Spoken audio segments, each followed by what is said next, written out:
Have you ever noticed how the most powerful people in history never seem to be around much? Kings hidden behind palace walls, teeming heirs who rarely speak, leaders who disappear at their peak. There's a reason for this.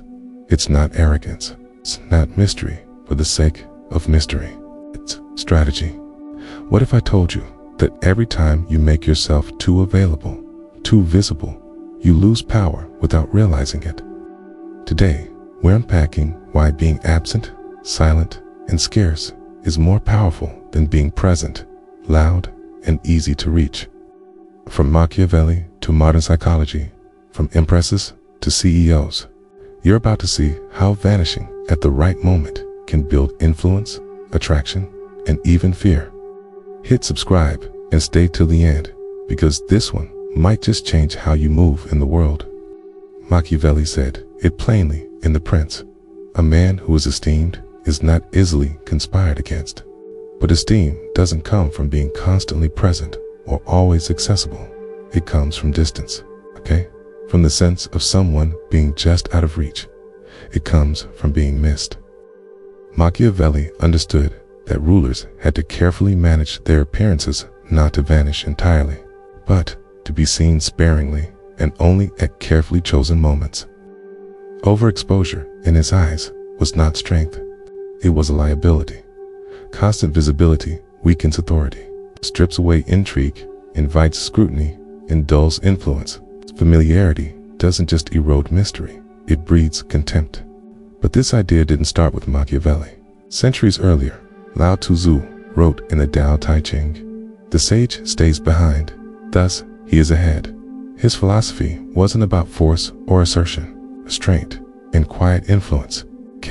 In his world, power wasn't loud. It didn't draw attention to itself. It was felt more than it was seen. The less you do, the more it gets done.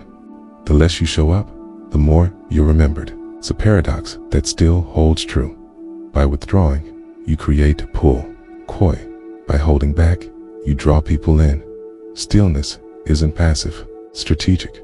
Modern psychology backs this ancient wisdom. Scarcity principle, articulated by Robert Cialdini, shows that we value things more when they're rare. Human beings are wired to chase what's slipping away, to want what they can't easily have. We romanticize distance. We obsess over the unavailable. The person who's always around gets taken for granted. The one who occasionally disappears. They gain gravity. They turn into a question mark. And that question fuels curiosity. The unknown captivates us far more than the overexposed. You felt this in your own life. That friend who always says yes, who's always down to help or hang out. Eventually, you stop noticing their efforts. Gratitude fades into expectation. It's that coworker who's perpetually online, who replies instantly. You stop respecting their time.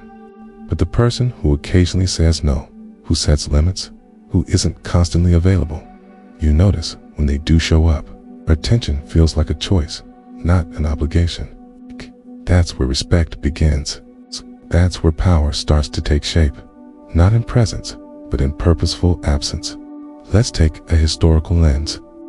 In the 17th century, King Louis XIV of France mastered this better than almost anyone. He made himself the center of court life, literally, the Sun King, with the nobility orbiting him. But while his presence was felt everywhere, he himself was seen sparingly. His schedule was public spectacle, but audiences with him were rare and tightly controlled. His silence made his words matter. His distance made his attention a prized commodity. Nobles obsessed over glimpses, over gestures, over tiny signs of favor. It's built an empire of influence by appearing less, not more. Even in the brutal logic of warfare, absence has power. The Mongol general, Subutai, one of Genghis Khan's greatest strategists, was famous for disappearing, his armies vanishing from the landscape entirely, only to reappear at an unexpected moment with overwhelming force. It wasn't just his tactics that terrified enemies. It was the uncertainty. It was the dread of not knowing where he was or when he'd strike. He didn't just win battles. He created myth. His power wasn't just in what he did, but in what people imagined he could do. That's the power of invisibility. Now contrast that with Napoleon Bonaparte, man of immense charisma and skill, yet his fall teaches another lesson. After his first exile, he returned from Elba with dramatic flair, but his second reign, the so-called 100 days, fizzled fast. Why? Because he had been seen too soon? The people hadn't had time to forget his flaws. He returned before absence could transmute defeat into legend. Instead of inspiring awe, he reminded people of reality. He lost, not because he was weak, but because he was too familiar. Reverence requires distance. Kecha understood this danger. He who fights with monsters should see to it that he himself does not become a monster. But, perhaps more subtly, he hinted at another truth. Too much exposure to greatness diminishes it. The more you see something, even something extraordinary, the more ordinary it becomes. Icons lose power when they're always in your feed. Even gods, to stay divine, must retreat. Mystery isn't just aesthetic, it's functional. It keeps reverence alive. Think of the artist who vanishes after one unforgettable album, the lover who pulls back instead of texting constantly, the leader who pauses before speaking. In every case, what's withheld becomes powerful.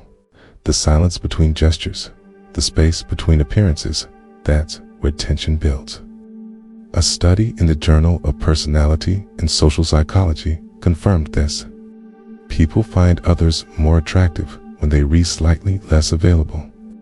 Not distant enough to seem disinterested, but just unavailable enough to provoke wonder. That hint of uncertainty, that's the spark. Even animals understand this. The alpha wolf doesn't constantly bark, growl, or fight. Doesn't need to. Its power isn't in noise. It's in presence. Shows up at the right moment, disrupts the pattern, and then recedes. Its silence is a signal. Its restraint amplifies its authority. That kind of control, appearing only when necessary and never when expected, that's what makes others fall in line. Power isn't volume, it's impact. And the less you use it, the more it grows. Here's a more poetic example. In ancient Japan, the samurai embraced Yugen, a deep, subtle kind of grace. It wasn't about showing off skill or dominating attention. It was about what was left unsaid, unseen, unflaunted. A great samurai didn't have to prove himself with every motion. He let his aura do the talking. He let mystery sharpen his edge. In that culture, presence was dangerous, but absence, that was sacred. Absence created myth. Fast forward to today, and the pattern holds. Tech giants like Elon Musk disappear for weeks, only to return with a single tweet that sends markets into chaos. Beyoncé drops off the radar. Then, out of nowhere, an album, a visual masterpiece. No announcement, just impact. Its contrast quiet. Then Storm Squad keeps him larger than life. They don't chase attention, they orchestrate it. That's the playbook. Even in personal relationships, the dynamic applies. Text too often, and you flatten your presence. Be too available, and your value seems automatic. But give space, create some friction, and something changes. Interest sharpens, longing grows in the gap between messages. You become something to reach for, not something that's always there. Desire feeds on absence. That's not manipulation, it's human nature. And let's be clear, absence isn't the same as abandonment. It's not ego or cruelty, it's intentional space. A deliberate pause that lets your presence gain weight, saying, "You don't get all of me, not for free." That's not coldness, it's clarity. That boundary isn't a wall to keep people out. It's a throne to remind them what you're worth. That's not arrogance. That's gravity. So how do you put this into action? Start by reclaiming your time. Say no more often. Let some text sit unread. Don't reply just because you can. Don't explain every move. Skip the party once in a while. Let people notice your absence. Let them fill the gap. That tension they feel, That's power forming. That's silence. That's your presence being amplified. Let them ask, where is he? Or why hasn't she responded? 'Cause in that moment, you flip the dynamic. You've become the one who's chased, not the one who's chasing. You've become rare. And rarity, in any age, is priceless. Don't just show up. Arrive, and when you do, make it count. Speak less. Move with calm. Let your presence feel like an event. This isn't about playing games. It's about self-worth. You don't owe everyone constant access. Value your presence like a rare currency. If you're always available, your presence becomes cheap. But if you're rare, strategically rare, your presence becomes a prize. And here's the truth. Power doesn't announce itself. It doesn't beg to be seen. Power waits. Power lets the world come to it. So stop being so easy to reach. Step back. Create space.